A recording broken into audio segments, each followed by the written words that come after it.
तो बेसिकली आज हम वर्बल के ऊपर ही काम करेंगे। पहले मेरे पास एक आधा सवाल है जो लास्ट टाइम हमारा टेक्स्ट कंप्लीशन का रह गया था। पहले उसको डिस्कस कर लेंगे, उसके बाद हमारे पास रीडिंग कॉम्प्रिहेंशंस हैं जो कि हमारा वर्बल का सबसे ज़्यादा टेस्ट होने वाला पार्ट है। तकरीबन टेक्स्ट कंप्लीशन और सेंटेंस इक्विवेलेंस के पहले सेक्शन के अंदर टेक्स्ट कंप्लीशन आती हैं तीन, और सेंटेंस इक्विवेलेंस आती हैं तकरीबन चार। और सेकंड सेक्शन के अंदर टेक्स्ट कंप्लीशन आती हैं चार और सेंटेंस इक्विवेलेंस आती हैं तीन। तकरीबन सात सवाल, और सात सवाल दोनों सेक्शंस में आते हैं टेक्स्ट कंप्लीशन और सेंटेंस इक्विवेलेंस के। ऑन दी अदर हैंड हमारे पास रीडिंग कॉम्प्रिहेंशन जो है वो फर्स्ट के अंदर पांच आती हैं, पांच रीडिंग कॉम्प्रिहेंशन। और सेकंड के अंदर तकरीबन हमारे पास आई बिलीव एट होती हैं, यस। सेकंड सेक्शन में हमारे पास आठ रीडिंग कॉम्प्रिहेंशन के क्वेश्चन होते हैं, और पहले पहले पार्ट के अंदर पांच रीडिंग कॉम्प्रिहेंशन के क्वेश्चन होते हैं। तो ये काफ़ी सिग्निफिकेंट चंक है हमारे जो वर्बल का पोर्शन है उसका।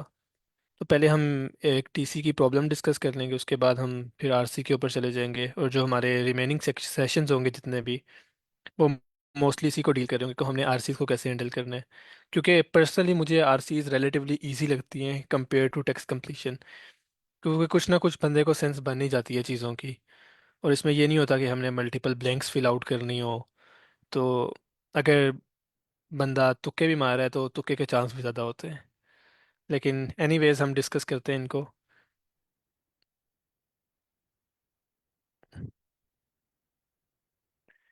ये मैंने स्क्रीन के ऊपर एक टीसी का क्वेश्चन है, हम मेरा ख्याल है यही लास्ट करेंगे। मैं कुछ मटेरियल अपलोड कर दूंगा ग्रुप के अंदर जो मेरे पास है, तो फिर उसको फर्दर चेकआउट कर लेंगे। आप ये एक प्रॉब्लम चेक करें, मैं 1 मिनट, 1 मिनट के अंदर आप लोग अपने एंड पे इसको ट्राई करें, फिर हम डिस्कस करते हैं।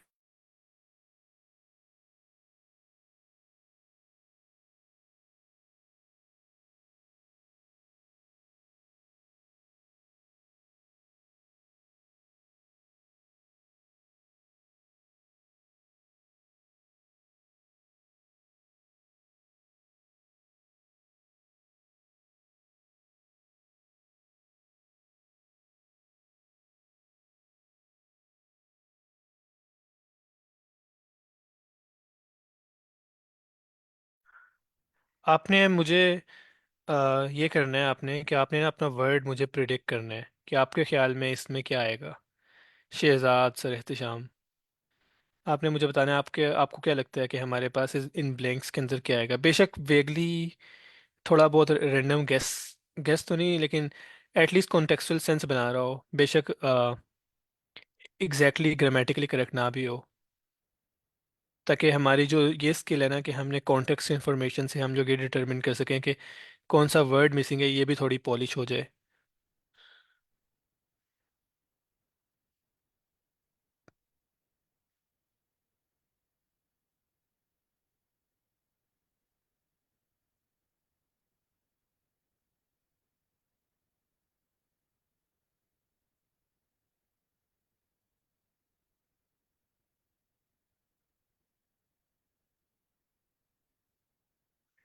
आज सिर्फ आप दोनों ही हैं, तो फिर मैं आप लोगों के ऊपर ही ज़्यादा फोकस कर रहा हूँगा। तो I am waiting for your answer.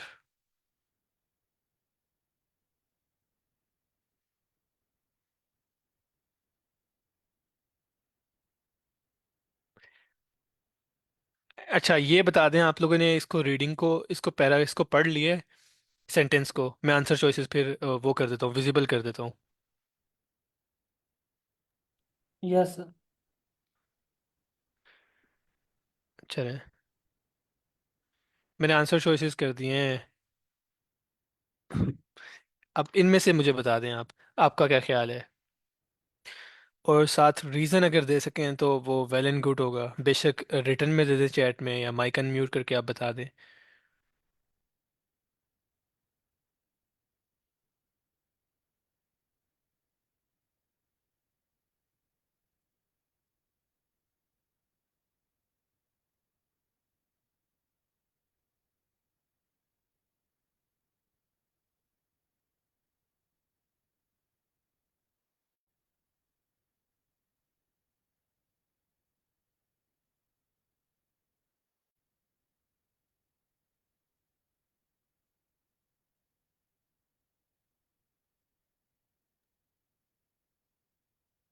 Ji Shahzad sir Ehtesham.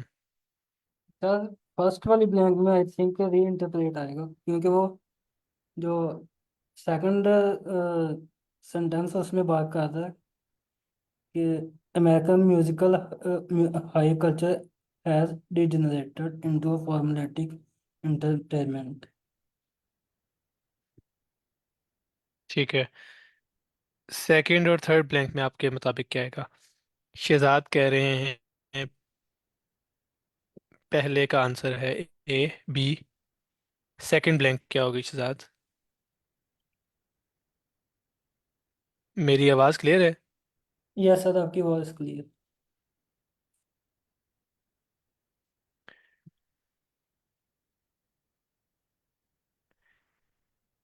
जैसा कि मैंने पहले कहा था कि मीटिंग में आज सिर्फ आप दोनों ही हैं, तो मैं आप दोनों से हर सवाल का जवाब लूँगा। तो सर एहतशाम, आप बताना चाहेंगे आपका क्या ख्याल है?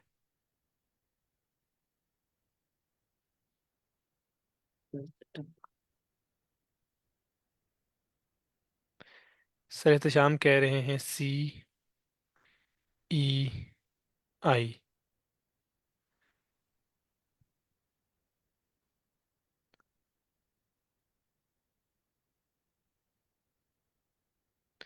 जी शहजाद। यस सर, सर मुझे इनकी समझ नहीं आ रही है। किस चीज़ की समझ नहीं है, आप पूछ लिया करें, बता दें कहाँ पर आप कंफ्यूज हो रहे हैं। सर यही इनमें जो आगे लिखा हुआ है। अच्छा, बेसिकली मैं आपको ये बता देता हूँ कि मैं कैसे हैंडल करता हूँ टीसी या एससी की प्रॉब्लम्स को। क्योंकि अगर आप ऐसे रीडिंग करेंगे ना कि that today students of American culture tend to blah blah blah blah blah, इस तरह पढ़ते रहेंगे तो आपको सेंस नहीं बन रही होगी। मैंने भी काफ़ी इस तरह प्रॉब्लम्स की हैं जिनमें मुझे समझ आई थी कि भाई ये जो तरीका है ना बस रीडिंग करते रहने का, ये कोई सही तरीका नहीं है। सबसे पहले चीज़ ये होती है कि आपने पहला सेंटेंस जब आपने फ़र्ज़ करें पढ़ा है ना, तो उसकी सेंस तो एटलीस्ट हो जाए कि, और ना जैसे जैसे आप सेंटेंस को पढ़ते जा रहे हैं ना, साथ साथ इसको आप रीफ्रेज करते रहे अपने एंड पे कि भाई ये क्या क्या रहा है, क्या क्या रहा है। तो जब आपका एक सेंटेंस कंप्लीट हो गया ना, आपको एक ब्रीफ समरी उसकी मिल जानी चाहिए। जैसे इसमें है ना, that today students of American culture tend to do something. वो क्लासिकल म्यूजिक के साथ कुछ कर रहे हैं, मुझे नहीं पता क्या कर रहे हैं, मैंने अभी तक यहाँ तक पढ़ा है। They tend to blank classical music is understandable. अच्छा, वो कह रहे हैं कि क्लासिकल म्यूजिक को स्टूडेंट्स क्या कर सकते हैं, क्लासिकल म्यूजिक को स्टूडेंट्स क्लासिकल म्यूजिक को लाइक कर सकते हैं। हो सकता है स्टूडेंट्स क्लासिकल म्यूजिक को डिसलाइक करते हो, मुझे नहीं पता, मेरे पास कोई कॉन्टेक्स्ट नहीं है। लेकिन मैं क्लासिकल म्यूजिक को खा तो नहीं सकता, मैं क्लासिकल म्यूजिक को पहन भी नहीं सकता। मैं उसको ज़्यादा से ज़्यादा क्या कर सकता हूँ, मैं उसको पसंद कर सकता हूँ या उसको नापसंद कर सकता हूँ। तो मेरे जहन में आ जाएगा कि अच्छा मेरे पास ये दो तीन आइडियाज़ होंगे जिसके अराउंड मेरी ब्लैंक घूम रही होगी। कभी कभी हो सकता है कि आपको आइडिया ना मिल रहा हो कि क्या होगा आपका प्रॉपर ब्लैंक। लेकिन एटलीस्ट अपने इन पे एफर्ट करना ना, एफर्ट पुट इन जैसे ही करता है ना बंदा, तो हमारा माइंड इस तरह का डिज़ाइन है जिस चीज़ के अंदर हम एफर्ट पुट इन कर रहे होते हैं उसकी हमें एटलीस्ट पहले से बेहतर अंडरस्टैंडिंग होना स्टार्ट हो जाती है। अब यहाँ तक मैंने पढ़ लिया कि भाई स्टूडेंट्स कुछ कर रहे हैं म्यूजिक के साथ, क्या कर रहे हैं पता नहीं, और म्यूजिक कौन सा है, क्लासिकल म्यूजिक। अब क्लासिकल म्यूजिक कौन सा होता है, जैसे हम कहते नहीं है हो सकता है ये एग्जैक्ट एग्जांपल ना हो, लेकिन हमारे कल्चर के अंदर क्लासिक म्यूजिक वही होगा जो 90s के अंदर होगा, जैसे नुसरत फतेह अली खान की कवालियाँ, मेरा ख्याल है, या काफ़ी जो पुराना म्यूजिक था ना। जैसे बुक्स के अंदर अगर हम के क्लासिक रीड्स, तो हमारे पास क्लासिक रीड्स के अंदर 1850s 70s 90s की जो बुक्स आ रही होती हैं जो बड़ी मशहूर थी। अ, ये इनके नाम ही नहीं आते सर मुझे, लाता रफ़ी, ये मैं पहली दफ़ा सुन रहा हूँ। तो इस तरह की जो म्यूज़िक होंगे ना जो पुराने और जो बड़े हाई कल्चर में इस्तेमाल होते थे, उनको वो क्लासिक म्यूज़िक कह रहे हैं। फिर मैं आगे पढ़ूंगा in our two on time. अब जो पहले बात हो रही थी ना, वो बात हो रही थी क्लासिकल म्यूजिक के ऊपर करंट स्टूडेंट्स क्या कर रहे हैं। अब ये हमारे इन अवर ऑन टाइम की बात कर रहा है कि इस करंट टाइम के अंदर क्या हो रहा है। इस करंट टाइम के अंदर वो क्या मुझे बता रहा है कि American high culture has degenerated. अब इसका क्या मतलब है, अमेरिकाज म्यूजिकल हाई कल्चर। अच्छा, अब पहली बात होती है हमारे पास ना दो किस्म के कल्चर होते हैं किसी भी सोसाइटी के अंदर, इसको डिवीजन दे दी जाती है। ब्लैंक सॉल्व करने के लिए इसकी ज़रूरत नहीं है, लेकिन for the sake of knowledge हमारे पास, मैंने लास्ट में भी बताया था, हमारे पास एक होता है पॉप कल्चर और दूसरा होता है हमारे पास हाई कल्चर। तो बेसिकली वो कह रहे हैं जो हमारा अमेरिकन हाई कल्चर है ना, हैज़ डी जनरेटेड इनटू। अब डी जनरेटेड इनटू एक नेगेटिव वर्ड है। इसका मतलब है कोई चीज़ बहुत अच्छी थी, वो अब बहुत बुरी हो गई है। जैसे इसकी एग्जांपल मैं ऐसे दे सकता हूँ कि Pakistan army has D generated into a dictatorship. मतलब इनिशियली बहुत अच्छी होगी, अब वो एक डिक्टेटरशिप के अंदर कन्वर्ट हो गई है। तो डी जनरेट जो होता है ना, बेसिकली एक नेगेटिव ट्रांसफॉर्मेशन को शो कर रहा होता है कि लेट्स से एक हमारे पास बंदा था, बड़ा हेल्दी था, सिक्स पैक्स उसके थे। अब आहिस्ता आहिस्ता जैसे ही वो अपनी वर्क लाइफ के अंदर गया, वो मोटा ताज़ा हो गया। तो अब हम कहेंगे कि he has D generated into a fat person. Initially वो हेल्दी था, अब वो मोटा हो गया है, ओबिसिटी उसके अंदर आ गई है। तो हम कहेंगे कि this is a bad transformation. Degenerate का मतलब होता है किसी चीज़ की, मतलब अच्छाई की तरफ नहीं, बुराई की तरफ जब जा रहा हो, transformation in a negative sense. High culture has degenerated into a formal like. आप म्यूज़िक को क्या कहते हैं? क्रिएटिव चीज़ है एक। अगर आप ये कहना शुरू कर दें कि हमारे जो म्यूज़िक्स हैं वो एक फार्मूला की तरह, मतलब फॉर्मूला क्या होता है, उसके अंदर आप कुछ इनपुट दें, आपको आउटपुट दे देगा। तो ये कह रहे हैं कि कोई डाइवर्सिटी नहीं है इंटरटेनमेंट के अंदर, बस एक फार्मूला के मुताबिक ही नई नई चीज़ें बनाई जा रही हैं जिसका कोई फ़ायदा ही नहीं है। Divorce from contemporary movement. अब इसका क्या मतलब होगा? Divorce from contemporary movement. जी शहजाद, सर एहतशाम।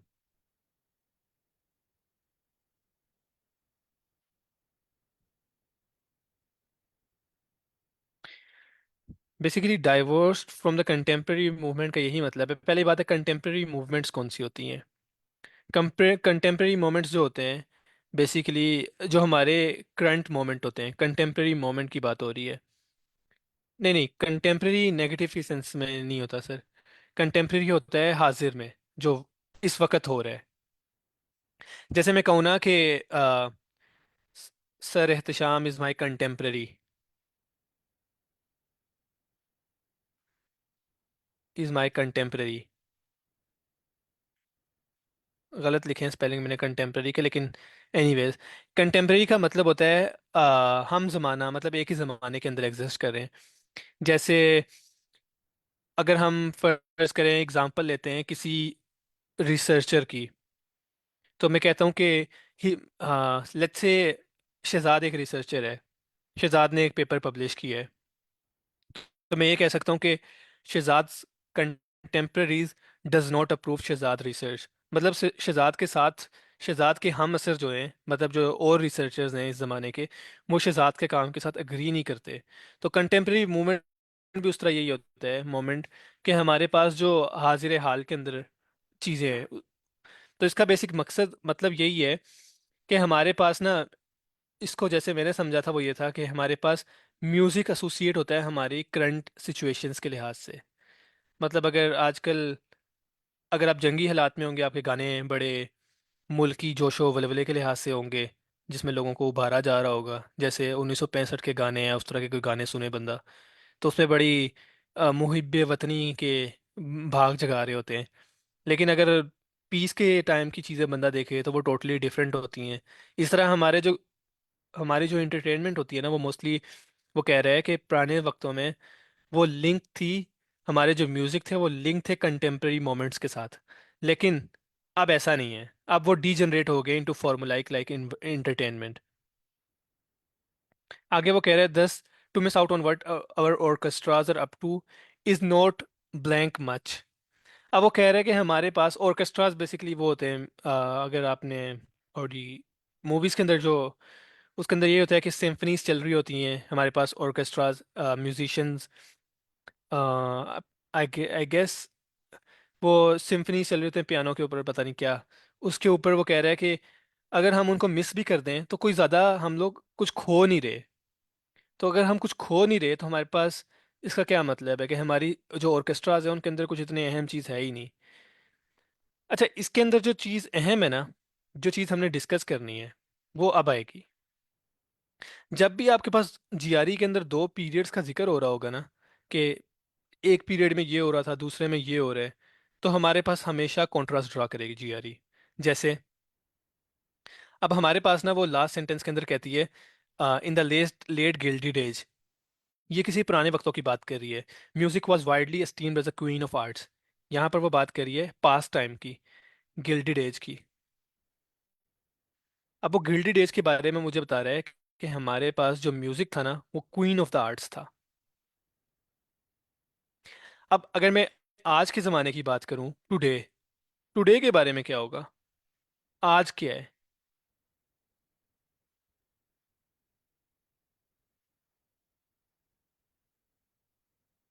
जी, हमारे पास देखें, जो पुरानी एज थी और टुडे एज है, ये एक दूसरे के सिनोनिम्स है, एग्जैक्टली रिवर्स होंगे। इसका क्या मतलब है? आज के दौर में, मतलब पुराने दौर के अंदर, गिल्डेड एज के अंदर, दे लाइक्ड म्यूजिक। इसका क्या मतलब है? Today, in today's age they don't like it, they dislike it. तो यहाँ पर हमारी पहली ब्लैंक सॉल्व होती है। बेसिकली वो कह रहे हैं कि गिल्डेड एज के अंदर दे highly steamed music, classical music was something. मतलब वो क्लासिकल म्यूजिक को बहुत पसंद करते थे। इसका मतलब आज के दौर में वो क्या करेंगे? क्लासिक म्यूजिक को डिसलाइक करेंगे, तो वो इग्नोर कर देंगे। क्योंकि प्रमोट की सेंस नहीं बनती, री इंटरप्रेट की सेंस नहीं बनती, तो इग्नोर की सेंस बन जाती है। दे दी this that student that today students of American high culture tend to ignore classical music. उसका हमें एविडेंस कहाँ से मिल रहा है? उसका एविडेंस हमें यहाँ से मिल रहा है, because in old gilded age they like music. आज के बच्चे इस म्यूजिक को पसंद नहीं करते। जो सेकंड है, इसके ऊपर अब देख लेते हैं।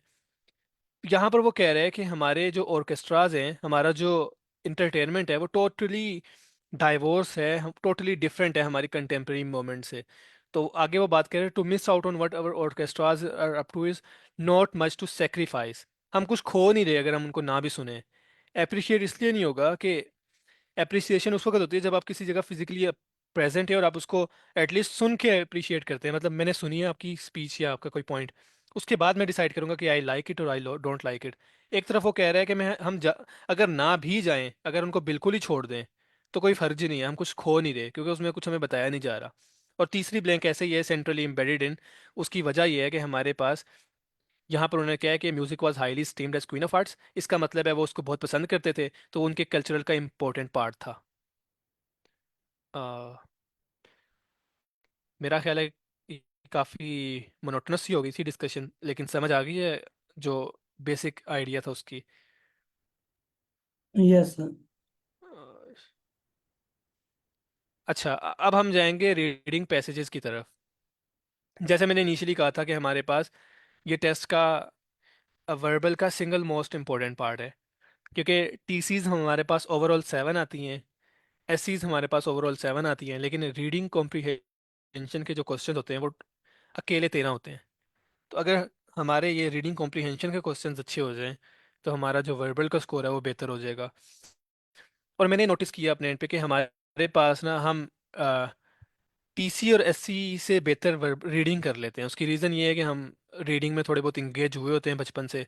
टीसी और एससी तो टोटली न्यू कॉन्सेप्ट है हमारे लिए, लेकिन रीडिंग रिलेटिवली रिलेटिवली थोड़ा इजीली हम उसको ग्रास्प कर लेते हैं। लेकिन इसके अंदर भी जीआरई काफ़ी ट्रिक्स खेलता है। तो आप लोग इसको अपने एंड पे रीड आउट करें, फिर हम डिस्कस करेंगे इसको रीडिंग की स्ट्रेटजीज क्या होती हैं, सर कि पहला हमने रीडिंग रीड किस के तरह करना है। दो पैरा होंगे जी मेरे जी। पास। नहीं नहीं, दो नहीं। बेसिकली ये जो मैंने पैसेज लिया है ना, ये मैंने ओल्ड जीआरई से लिया है। उसमें तो हर एक पैराग्राफ के साथ 4 क्वेश्चंस होते थे।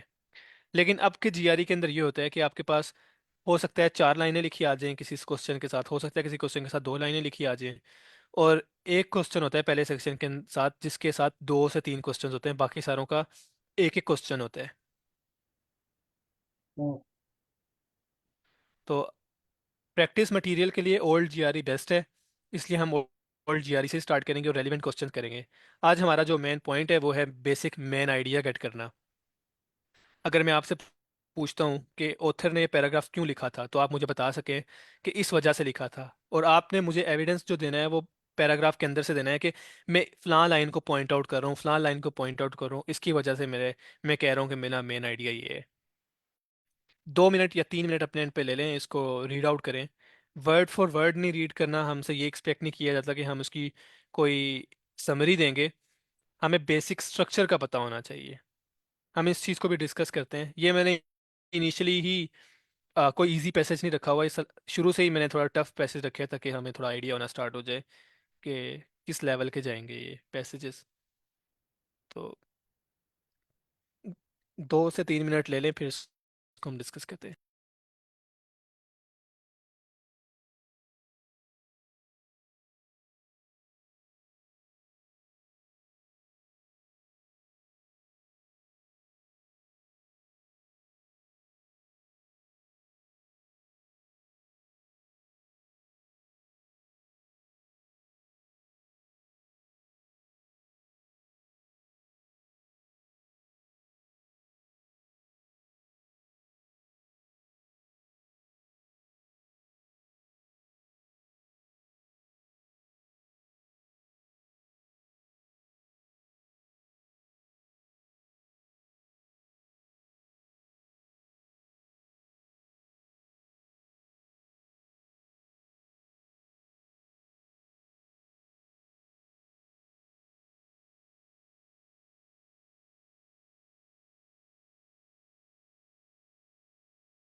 हाँ जी।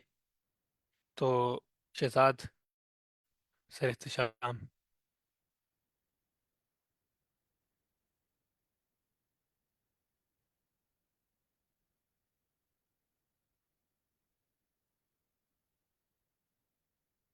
ठीक है। अच्छा, इसमें ऑथर की ओपिनियन क्या है सर इख्तिशाम?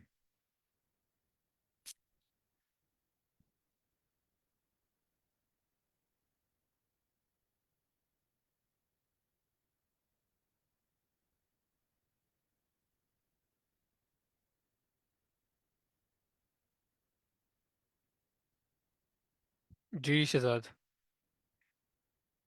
बेशक आप अपना जो आपको समझ आ गया आप बता दो। गलत होने का कोई मसला नहीं है गलत होने से। We are all here to learn something new.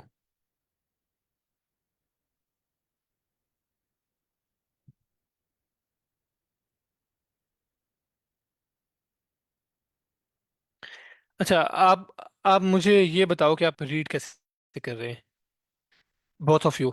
आप रीड कैसे कर रहे हैं इस पैराग्राफ को, मतलब वन बाय वन करके।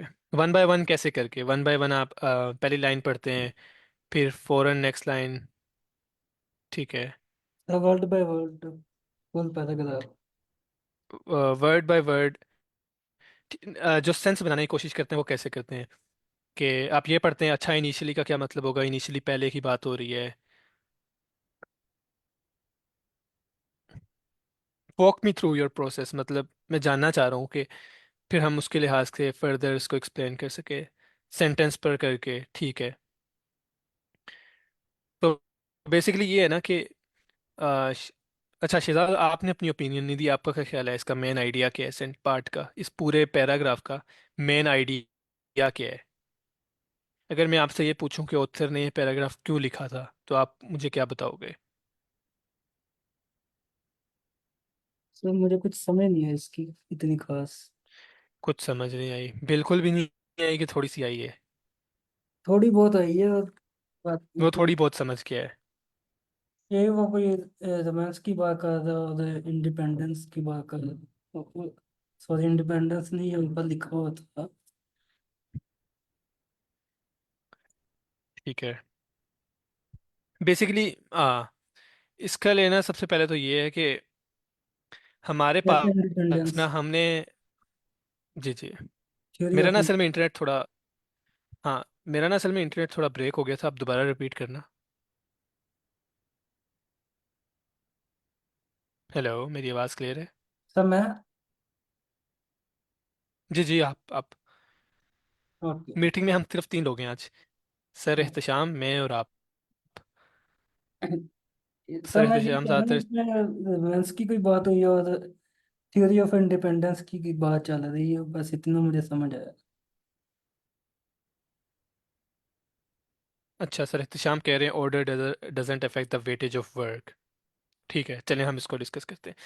अच्छा, बेसिकली हमारे पास ना जीआरई के पैसेज के अंदर हमारे पास बड़ी वैरायटी आएगी चीज़ों की। किसी के अंदर हमें बायोलॉजी का कोई दे दिया जाएगा पैसेज, जिसके अंदर थोड़ी बहुत डिटेल होगी।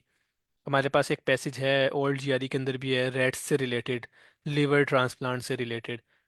इसका ये मतलब नहीं है कि अब हम इस डोमेन को जाके पढ़ना शुरू कर दें, हर एक डोमेन को पढ़ें कि अच्छा इकोनॉमी में क्या होता है, हमारे पास इकोनॉमी से कोई पैसेज जा सकता है। हमारे पास कुछ पैसेजेस हैं जो हमारे पास उससे रिलेटेड हैं, जैसे क्या कह सकते हैं इसको, सोलर सिस्टम के लिहाज से मैं किसी दूसरे प्लेनेट के बारे में बात हो रही है। इसका ये मतलब नहीं है कि हम जाके उनको पढ़ना शुरू कर दें। तो हमने करना क्या है फिर जीआरई के पैसेजेस के अंदर? जीआरई के पैसेजेस ना बड़े प्रिडिक्टेबल होते हैं। प्रिडिक्टेबल इन अ सेंस कि मोस्टली जो हमारे पैसेजेस होंगे ना, उसके अंदर दो काम हो रहे होंगे। इनिशियली ऑथर बता रहा होगा कि पहले क्या होता था। मोस्टली ये होता है, 100% नहीं, तकरीबन 90% ऑलमोस्ट। वो बताते हैं कि इनिशियली हमारे पास ये चीज़ थी, लेकिन अब मैं इससे डिसएग्री करता हूँ या कोई और इससे डिसएग्री करता है, और ऑथर इस तरह की बातें करना शुरू कर देता है। अगर हम इस पैसेज को देखना शुरू करें, मैंने आपसे पूछा था ऑथर का मेन कंटेंशन क्या है। अगर मैं आपसे फर्ज करें, हम मैं और आप बात करें शहजाद, मैं आपसे कहता हूँ कि तुम्हें पता है वो सर एहतशाम ना रोज बड़ी अच्छी तरह पार्टिसिपेट करते थे, मगर आज उन्होंने कोई पार्टिसिपेशन नहीं की। अब मेरी इस बात करने का मकसद क्या था, पूरी जो मैंने पूरी बात की है कि वो रोज बहुत अच्छा पार्टिसिपेट करते थे, आज उन्होंने पार्टिसिपेट नहीं किया। तो इसमें मैं जो पूरी बात कर रहा हूँ उसमें मेरा मेन आइडिया क्या है, मैं कन्वे क्या करना चाह रहा था।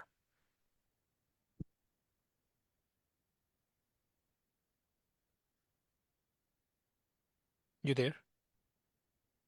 सर यही कि सर एहतशाम वेरी पंचुअल। नहीं, मैंने मेरा मेरा अहम मकसद ये था कि आज उन्होंने, आज आज आज उन्होंने पार्टिसिपेट नहीं किया।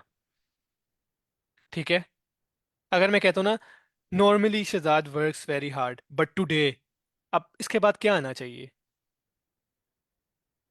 टुडे, यानी कि आज मैंने कोई काम नहीं किया। एग्जैक्टली मतलब मेरा जो मेन पॉइंट है इन बातों को, मेरा जो मकसद है किस इस सेंटेंस या इस आ, बात को करने का, वो ये है ना कि आज आपने काम नहीं किया। मैं पहले सेटअप कर रहा था चीज़ों को कि पहले तुम बहुत अच्छा काम करते थे लेकिन आज तुमने काम नहीं किया। या इस तरह होता है, अगर फर्ज करें प्रोफेसर क्लास में बुलाए प्रेजेंटेशन के बाद कि नॉर्मली तुम्हारी प्रेजेंटेशन बहुत अच्छी होती थी, हम बहुत इंजॉय करते थे, लेकिन आज, इसका क्या मतलब है? प्रोफेसर कहने लगा है कि आज तुम्हारा काम सही नहीं था, ऐसा ही है। यस। इसी तरह हमारे पास पैसेजेस में भी होता है। जैसे ही हमारे पास ना दो ओपिनियंस होती हैं, इनिशियली का मतलब है पहले ये होता था, पहले पहले ये थ्योरी थी हमारे पास। लेकिन जैसे ही हमारे पास वर्ड्स आते हैं ना जो कॉन्ट्रास्ट के हैं, याद है कॉन्ट्रास्ट वर्ड्स? यस। आ कॉन्ट्रास्ट वर्ड्स कौन कौन से होते थे? दो तीन बतलाओ। कंट्रोल्स अभी माइंड में नहीं है सर, बट स्क्रीन के ऊपर है। यस। और themselves neither the, नेवरदलेस, ये सारे कॉन्ट्रास्ट वर्ड्स हैं। तो मैं हाईली इंकरेज करूंगा कि आपको, जो हमने ग्रुप के अंदर लिस्ट शेयर की हुई है ना कॉन्ट्रास्ट और सपोर्ट वर्ड्स की, उनको याद करें, क्योंकि ना सिर्फ वो टीसी के अंदर इंपॉर्टेंट है, वो एससी के अंदर भी आपकी, आरसी के अंदर भी आपकी हेल्प करेंगे। तो बेसिकली जैसे ही मैं कहूंगा ना how ever, but, yet, nevertheless, इसका मतलब है मैं मेन पॉइंट की तरफ आने लगा हूँ। इनिशियली जो मैंने सारी बातें की ना, सारी कहानियां हैं मेन पॉइंट की तरफ जाने के लिए। जैसे रोज तुम बहुत अच्छा काम करते थे लेकिन आज तुमने अच्छा काम नहीं किया, असल बात मैंने ये करनी थी, आज तुमने अच्छा काम नहीं किया।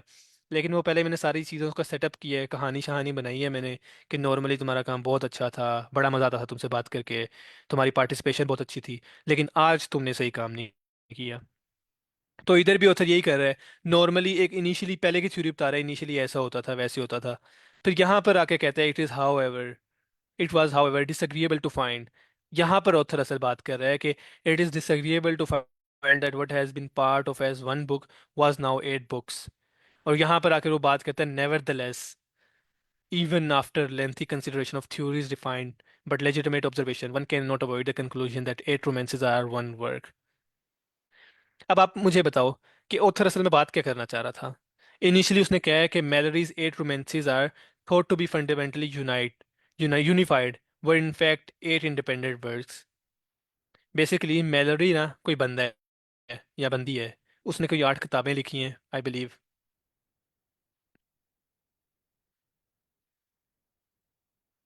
वो कह रहे हैं कि इनिशियली ये एज्यूम किया जाता था कि उसके जो 8 इंडिपेंडेंट वर्क है ना,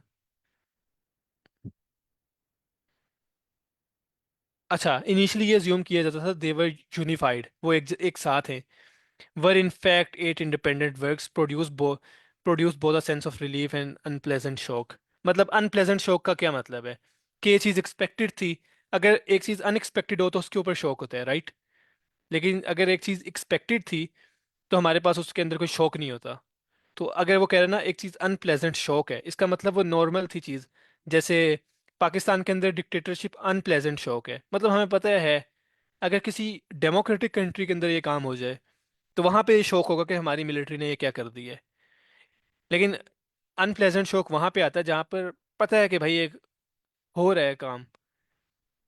तो बेसिकली हमारे पास जो मेन आइडिया आता है ना पैसेज का, वो यहाँ पर जाके आता है जहाँ पे ऑथर बात कर रहे हैं, nevertheless even now after lengthy consideration of theories refined but legitimate observations, one cannot avoid the conclusion that 8 romances are only one work. Author क्या कह रहे हैं कि हमारे जो 8 रोमांसेस हैं, रोमांटिक नॉवेल्स हैं, ये सारे यूनिफाइड हैं, ये वन है।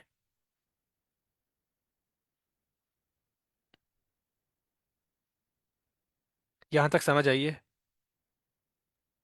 यस। आपने बेसिकली, मेरा जो मेन पॉइंट था वो ये था कि आपने वर्ड बाय वर्ड नहीं पढ़ना, कि मैं हर एक वर्ड को रीफ्रेज करूँ उर्दू के अंदर समझने के लिए। आपने पूरे आइडिया को उठाना है और उसको समझने की कोशिश करनी है। और दूसरा, आपने एक और एक्सरसाइज करनी है, आज से ही करना स्टार्ट कर दें ताकि आपकी जीआरई की प्रिपरेशन बेहतरीन हो जाए।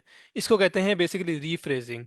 आपने क्या करना है, आपने पहला सेंटेंस उठाना है, इसको आसान इंग्लिश के अंदर आपने रीफ्रेज करना है। फिर आपको पता कैसे लगेगा कि आपकी रीफ्रेजिंग सही है। आप क्या करेंगे, आप चैट जीपीटी के ऊपर जाएंगे। अभी हमने इसका एक डेमो भी कर लेते हैं। चैट जीपीटी के ऊपर जाएंगे, उसको कहेंगे कि भाई मैं ना रीफ्रेजिंग को लर्न कर रहा हूँ।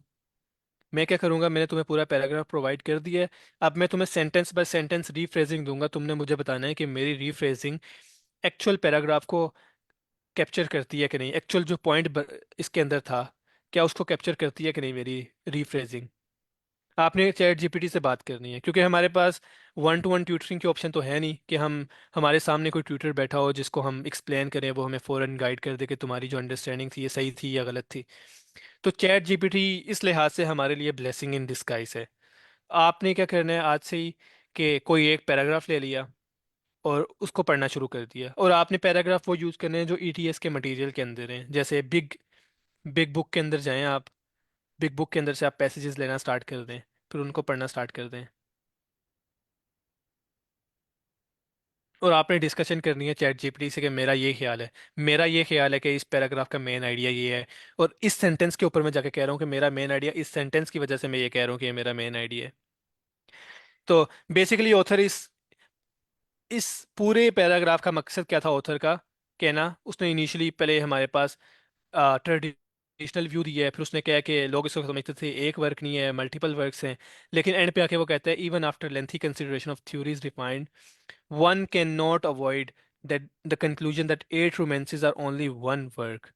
वो कह रहा है कि भाई मैं एग्री करता हूँ उस साइड के साथ जो कह रही है कि हमारे पास 8 romances एक वर्क की हैं, ये सेपरेट नहीं है। आगे वो अपने आर्ग्यूमेंट की फर्दर सपोर्ट दे रहे हैं। It is not quite a matter of disagreeing with the theory of independence but of rejecting it's implications, blah blah blah blah. अब मेरे पास ना इसका मेन पर्पस का एक क्वेश्चन है, ये प्राइमरी पैसेज, ये हमारे पास क्वेश्चन है ये। The primary purpose of the passage is to. सबसे पहले ना आपने क्वेश्चन को रिफ्रेज करना है, क्वेश्चन क्या क्या रहा है, थोड़ा एक्सप्लेन करेंगे क्वेश्चन का मकसद क्या है, क्वेश्चन पूछना क्या चाह रहे हैं आपसे। सर पैसे का प्राइमरी जो पर्पस है। अच्छा, जब मैं कहूँगा ना आपने मुझे रीफ्रेज करके देनी है एक चीज़, तो आपने ना ऐसा करना है, आपने कोई भी वर्ड ना वो यूज़ नहीं करना जो पहले ही लिखा हुआ है। जैसे प्राइमरी तो इसके अंदर पहले लिखा हुआ है, अगर आप मुझे एक्सप्लेन सर कर जो रहे हैं मेन मकसद है जो पैसे। मेन मकसद है, एग्जैक्टली तो पैसेज का मेन मकसद क्या था। मेन मकसद था कि उसने अपनी थ्योरी को डिफाइन किया कि ये हमारे 80 पैसेजेस, जो 8 नॉवेल्स हैं वो एक ही हैं। एट हाँ, में तो ओनली इनिशियली वन उसने क्या वन कहा है। था। जी यस। जी जी। इनिशियली उसने कहा था ये बात कि eight romances once thought to be fundamentally unified were in fact eight independent broad sense of release when and pleasant shock confirmed explained. It was however disagreeable to find that they had been part of one book was now 8 books. तो आपके ख्याल में इसका main मकसद क्या है। Option A correct है, B C D E, कौन सी ऑप्शन करेक्ट।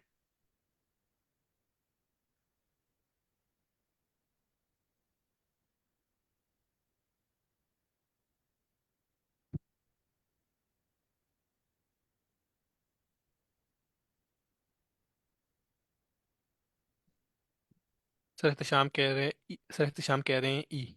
जी शहजाद आप क्या कहते हैं।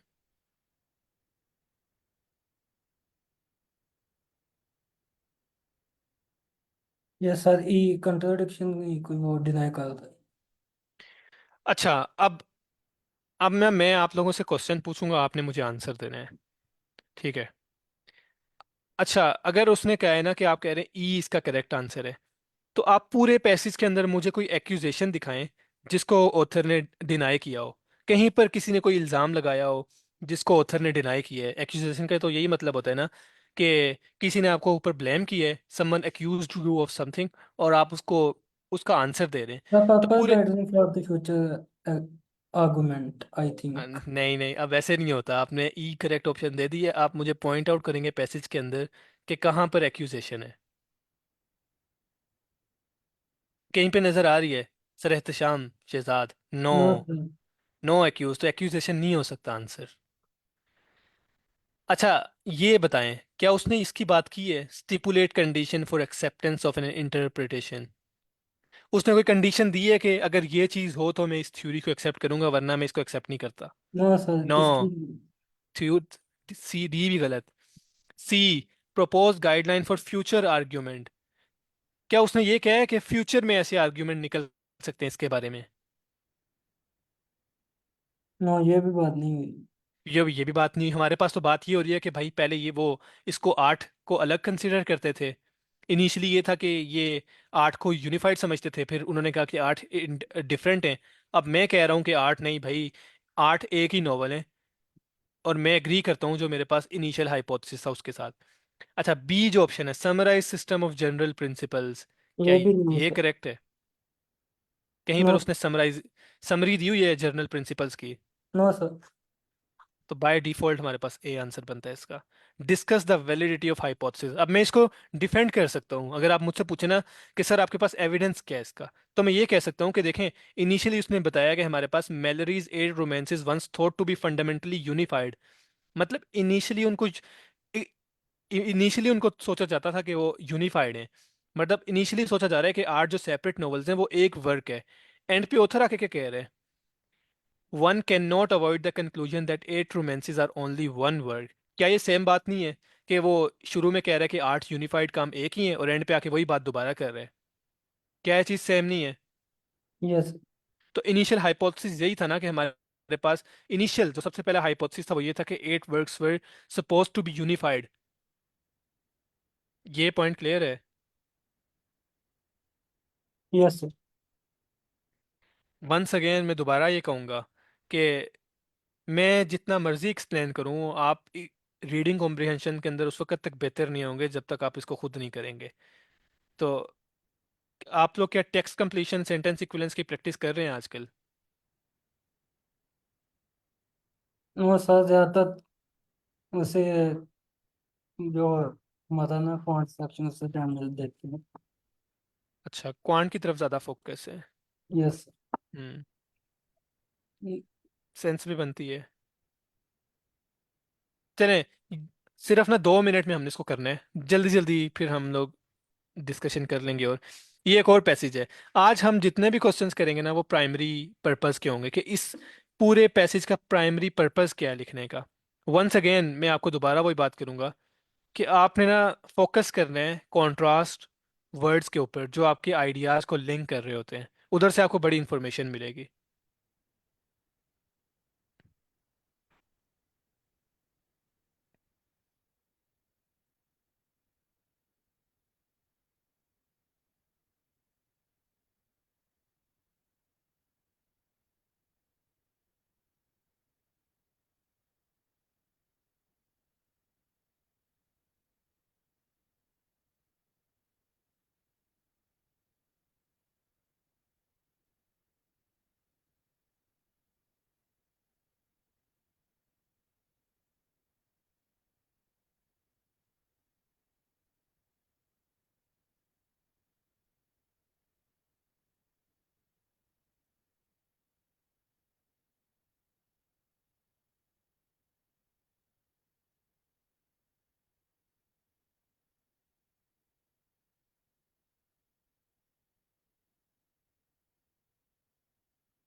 शेर मुझे आइडिया देते हैं कि मेरे पैसेज में हो।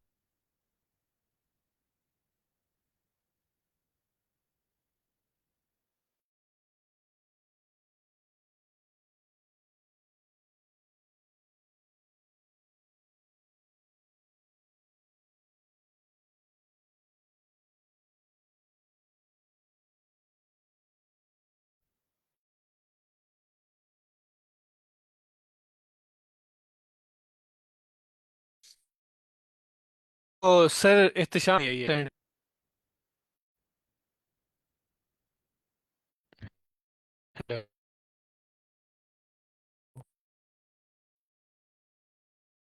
सर आपकी वॉइस हेलो। यस सर, अब सही आ रही।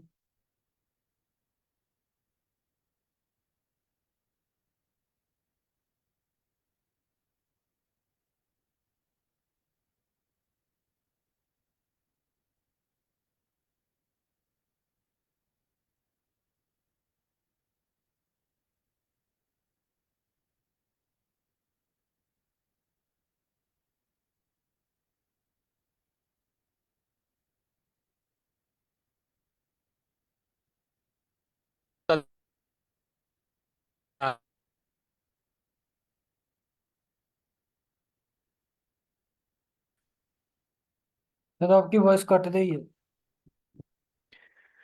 अच्छा, मैं इंटरनेट स्विच करके आता हूँ। अब ठीक है।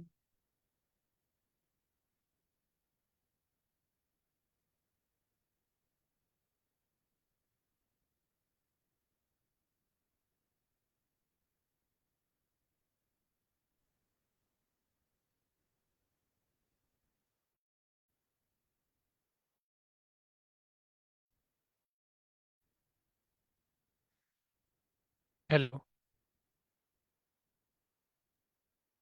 ये अच्छा था, अब की आवाज आ रही।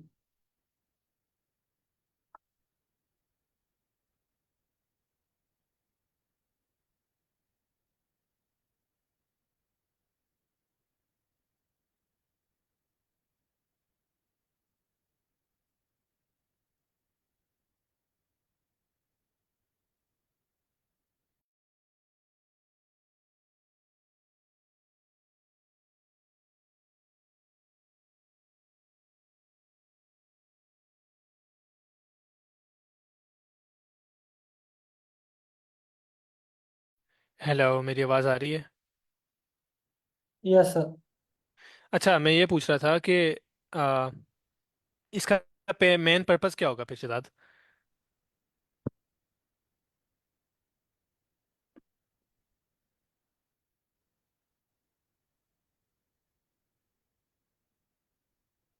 मैं अगर ऑप्शंस को रिमूव करता हूँ, हाँ जी, अब बताओ।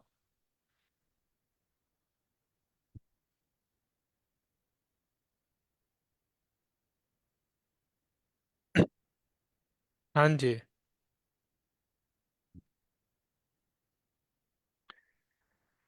अच्छा, मेरे एंड पे ना इंटरनेट का काफ़ी इशू है। तो मुझे पता नहीं लगता कि कब मेरा इंटरनेट चला गया और कब आप सोच रहे हो। तो फिर बता दिया करें, ठीक है? ओके। हम्म। अच्छा, हम ना प्रोसेस ऑफ एलिमिनेशन के ऊपर चलते हैं। क्या उसने कोई डिस्टिंग्विशिंग आर्ग्यूमेंट दिए कि कोई किसी एक साइड को उसने बड़ा सपोर्ट किया हो, दूसरे को उसने ना सपोर्ट किया हो? क्या ऐसा हुआ है पैसेज के अंदर?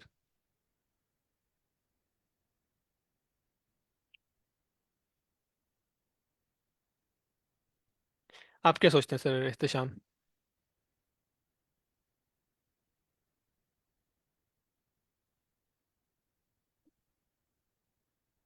हम्म। नहीं, कहाँ पे किया है एक साइड को उसने? डिस्टिंग्विशिंग आर्ग्यूमेंट का ये मतलब होगा ना कि उसने एक साइड को बड़ा मुमताज बनाया है। उसने तो साइड बाय साइड कंपैरिजन दिया है, एक लाइन में वो बात करता है ओडिसियस की, दूसरी लाइन में बात करता है इलियाद की।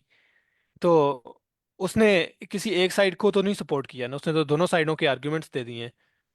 दोनों साइडों के पॉजिटिव कौन सी? एक,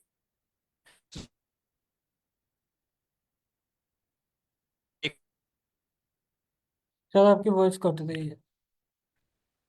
बड़ी बात नहीं है, उसके अंदर हिस्टोरिकली वेरीफाइड एक्शंस हैं। अच्छा, आप ना मुझे चैट चैट के अंदर बता दें, क्या बी की सेंस बनती है? वो क्लासिफाई कर रहे हैं कि ए बड़ी अच्छी है, बी बड़ी बुरी है, इस तरह की कोई बात? सर आई थिंक ये बात भी नहीं। नहीं, उसने कोई डिबेट स्टार्ट की है? डिबेट का यही होता है ना कि एक बंदा एक बात करता है, फिर दूसरा बंदा कोई और बात करता है, दो तीन यस। लोग आपस में बात कर रहे होते हैं। ये भी नहीं। उसने डिबेट, ये भी नहीं है। क्या उसने कोई डिस्प्यूट रिजॉल्व किया है कि पहले कोई लड़ाई झगड़ा हो रहा था, अब उसने उसको खत्म किया हो कि नहीं नहीं मेरा ख्याल है कि ऐसा नहीं ऐसा है, लड़ाई झगड़ा खत्म हुआ हो? No sir. तो ऑप्शन बाय डिफॉल्ट ई बन जाती है, उसने डेवलप अ कॉन्ट्रास्ट की है। अच्छा, हम जनरल बात कर लेते हैं, वर्बल को मिस कराते हैं। कौन से लेक्चर्स प्रेफर करते हैं आप, वर्बल के क्वांट? और हम उसकी तरफ फोकस करें कि वर्बल को कंटिन्यू रखें? क्योंकि वर्बल मैंने नोटिस किया, जैसे ही हमारा जिस दिन हमारा वर्बल का सेक्शन होता है तो पार्टिसिपेंट्स की तादाद आधे से भी कम हो जाती है। सर वर्बल में ना ज्यादा उसकी वोकेबलरी की जरूरत पड़ती है, तो मोस्टली पार्टिसिपेंट की ना वोकेबलरी अच्छी नहीं है। जी जी। तो इस वजह से ना समझ नहीं आती ज़्यादा। ठीक ठीक। तो हमने उसी चीज़ पे तो काम करना है, जो नहीं आती, जो आती है उसको करके फ़ायदा ही कोई नहीं। Yes sir. तो वोकेबलरी बिल्डअप कर रहे हैं आप शहजाद? सर मुश्किल हो रही है, समझ नहीं आती उनकी, अल्फाज याद नहीं होते, भूल जाते हैं फिर। अ, शुरू में ना बड़े मुश्किल होता है, मैं आपको अपना एक्सपीरियंस बताता हूँ, शुरू में मुझे भी बहुत मुश्किल हो रही थी। लेकिन आहिस्ता आहिस्ता ना आपका जो दिमाग है वो इस चीज़ के ऊपर ट्यून हो जाता है चीज़ों को याद करते हुए। आप आनकी यूज़ करते हैं ऐप? ना सर, अनके नहीं, वो मगोज से याद करता हूँ। नहीं नहीं, आप ना एनकी के अंदर अपने नोट्स बनाओ, क्योंकि जितना आप अपना नोट्स बनाओगे ना उतना आपके लिए चीज़ों को कॉन्टेक्स्ट में डालना आसान हो जाता है। हाँ। आप ना अपनी डेली एग्जांपल्स के अंदर इसको कर लिया करो। जैसे फर्ज करें आपने कोई वर्ड याद किया है बिलाए, उसकी ना आप अपने रोज़मर्रा की ज़िंदगी के अंदर जो काम हो रहा है ना उसके लिहाज से आप उसकी कोई एग्जांपल बनाओ, ताकि वो आपके जहन में रहे। अगर आपको उसका वर्ड का मीनिंग नहीं ना आ रहा, वो सिचुएशन याद आ जाती है बंदे को, तो बंदा मीनिंग गेस कर लेता है। अच्छा सर इख्तिशाम, जो आप बात करें ना कितने वीक्स है तक है सर ये, तो इनिशियली तो 8 हफ्तों का था, और अब मेरी ये असल में स्टार्ट हो रही है। मैंने ऑफिस से छुट्टियां ली हुई थी कुछ दिनों की, अब वो ख़त्म हो रही हैं। दूसरा, मेरी अम्मी की तबीयत ख़राब है, मुझे हॉस्पिटल में उनके साथ टाइम गुजारना पड़ता है। तो कोशिश तो है मेरी कि मैं सेशंस पूरे करके जाऊं जो मेरे 8 थे। वर्बल क्वांट की जितनी चीज़ें हैं जो इंपॉर्टेंट लगती हैं मुझे, वो मैं डिस्कस करके जाऊं। लेकिन मुझे लग रहा है, क्योंकि मेरे एंड पे भी ना इन चीज़ों को हैंडल करना थोड़ा मुश्किल हो जाता है, क्योंकि लेक्चर से तकरीबन आधा पौना घंटा पहले मुझे देखना पड़ता है कि आज हम डिस्कस क्या करेंगे, और उन चीज़ों को अपने एंड पे भी सॉल्व करना पड़ता है। क्योंकि सेशन में अगर आकर मुझे ही उसमें कन्फ्यूजन हो रही है ना, तो पार्टिसिपेंट्स और ज़्यादा कंफ्यूज हो जाएंगे। तो होपफुली हम इसको कंप्लीट करेंगे, लेकिन अगर ना भी कंप्लीट कर सके तो अपोलोजाइज, मैं पहले ही अपोलॉजी करता हूँ एडवांस में। मैक्स 8 वीक हैं। अच्छा, वर क्वांट की अभी तक जितना हुआ है सेशन, उसके अंदर किसी को कोई इशू, आपको या शहजाद को, क्योंकि हम 3 4 ही लोग ही हैं, नो कोई सर, फॉन्ट तो अच्छा जा रहा है, काफ़ी अच्छा है। क्वांट से ही जा रहा है? क्वांट के लिए रिसोर्सेज कौन कौन से यूज़ कर रहे हैं आप? सर एक वो मैं यूज़ करता हूँ, यूट्यूब चैनल है। The tested tutor.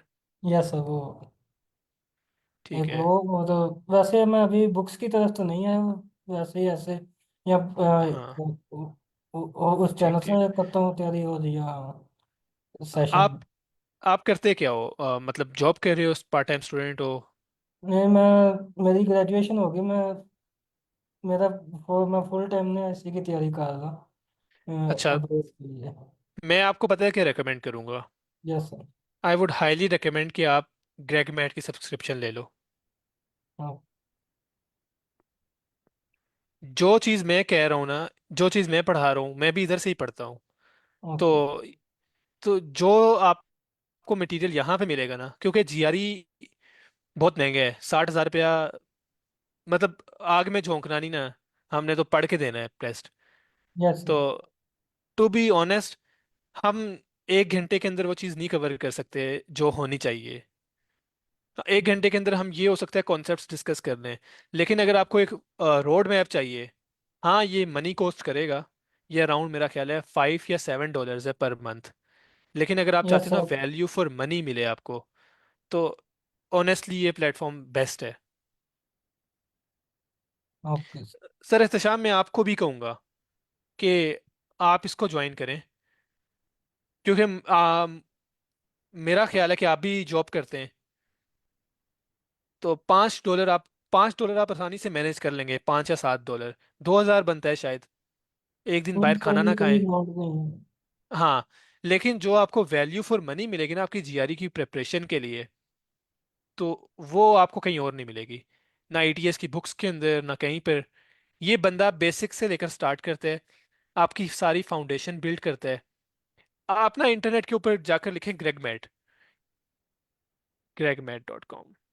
सर इसके क्वांट के भी सेशन है? इसके हर चीज़ के, क्वांट, वर्बल, और इंतहाई वर्बल। क्वांट चले, मैं कहता हूँ कि बाकी लोग भी अच्छे पढ़ाते होंगे, लेकिन वर्बल मैंने इससे अच्छी कहीं पर नहीं पढ़ी। या सर क्योंकि वर्बल भी वर्बल, बेहतर ये रिकमेंड करते हैं, मैंने काफ़ी सेशन यूट्यूब पर भी वीडियोस देखी हैं। जो यूट्यूब के ऊपर है वो बिल्कुल लिमिटेड है, और उसके अंदर इतनी कोई इसने टेक्निक्स नहीं सिखाई हुई। अब जो टीसी और एससी हमने किया है, हमने बिल्कुल करसरी सा डिस्कस किया है इसको, बिल्कुल करसरी सा। क्योंकि 1 घंटे के लेक्चर के अंदर सारी स्ट्रेटजीज को डिस्कस करना वो फिजिबल नहीं होता। लेकिन यस। यहाँ पर आपके पास तकरीबन 20 घंटे 30 घंटे का लेक्चर कंटेंट पड़ा होगा, जो है ही सिर्फ टीसी और एससी के ऊपर। उसके अलावा रीडिंग के ऊपर तकरीबन इतने घंटे का लेक्चर पड़ा होगा। वो आपको हेल्पिंग मटेरियल देता है, साथ आपको वो फीडबैक प्रोवाइड करता है। इंसेंस के लेक्चर के अंदर आपको होमवर्क दे देगा। सर क्वांट के अंदर तो मस्ट है ना, क्वांट के अंदर आपके कॉन्सेप्ट बहुत अच्छे क्लियर करेगा चीज़ों के। जो क्लास के अंदर फर्ज करें आप थोड़ी बहुत गलतियां कर भी रहे होंगे ना, वो आपको समझ आएगा कि एक्चुअल एग्जाम में होगा क्या, असल में हमारे साथ गेम क्या होगी। क्योंकि अभी तक जितने हमने क्वेश्चंस किए होंगे ना, आपको लग रहा होगा यार इतने इतना कोई मुश्किल तो नहीं है, फिर लोग क्यों कहते हैं जी में GRE मुश्किल है।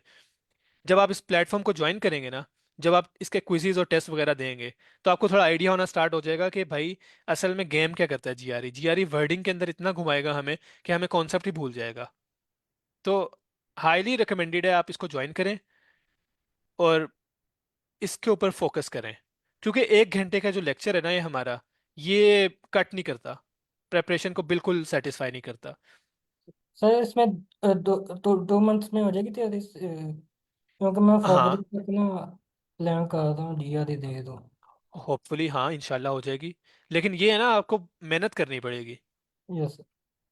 मतलब बस मेरे ना। आपको 8 से 10 घंटे, मैं आपको अपना रूटीन बता देता हूँ। मैं आजकल सुबह तकरीबन 8 से 9 बजे उठता हूँ, तो तकरीबन रात को 10-12 बजे सोता हूँ। और दिन में मेरे पास आजकल, मैं जॉब नहीं कर रहा, मैं छुट्टियों पे हूँ, मैं करता ही यही हूँ। हाँ। तो आपको मेहनत करनी पड़ेगी, मेहनत का कोई वो नहीं है ऑल्टरनेटिव, लेकिन आपको क्लियर कट पाथ मिल जाएगा इधर से। ओके सर मैंने इसीलिए जॉब स्टार्ट नहीं की, नहीं तो मैं जॉब तो ऑफर हुई है मुझे काफ़ी। जी। तो मैं फुल बेहतर है टाइम एक उसकी तैयारी कर रहा हूँ। दफ़ा। मैंने ये गलती की थी अपनी ग्रेजुएशन के बाद, कि मैंने डायरेक्ट जॉब स्टार्ट कर दी थी। मैंने यस। टाइम ऑफ नहीं लिया था। लेकिन अल्हम्दुलिल्लाह कंपनी अच्छी थी, उन्होंने मुझे ऑफ़र दे दी कि आप टाइम ऑफ ले लें। तो अभी मैं टाइम ऑफ के ऊपर ही इसको प्रिपेयर कर रहा हूँ। होपफुली हो जाएगा इंशाल्लाह। सर एहतशाम, आपका कोई क्वेश्चन?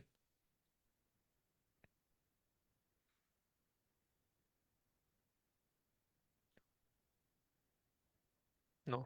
चलें, थैंक यू फॉर ज्वाइनिंग, और होपफुली